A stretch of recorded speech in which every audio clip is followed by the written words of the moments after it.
Saralpara picnic spot management কমিটির হয় আপনাদের পিকনিক স্পট অহা সকলক কি আহ্বান জানাব?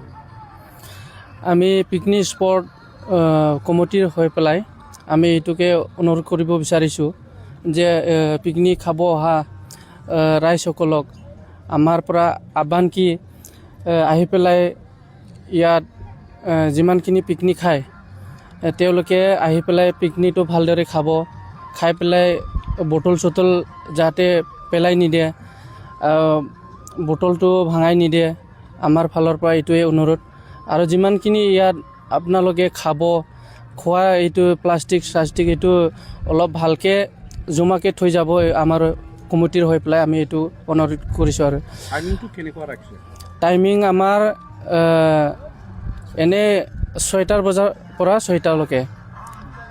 আৰু কমিটিৰ হৈ পেলাই আমি এইটো অনুৰোধ কৰিব বিচাৰিছোঁ যে যিমানখিনি মানুহ আহে ৰাস্তাত যেন ভালকৈ আহে আৰু লিমিট 40 ওপৰত নচলাব, আমাৰ এইটো অনুৰোধ।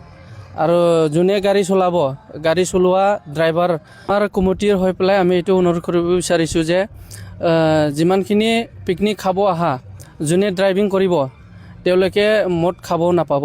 এইটো আমাৰ ফালৰ পৰা অনুৰোধ, যাতে আপোনালোকে মানুহলৈ আহে, মানুহলৈ যাব লাগে, এইটো কাৰণে ড্ৰিংক কৰিব নাপাব। আমাৰ ফালৰ পৰা এইটো অনুৰোধ। আৰু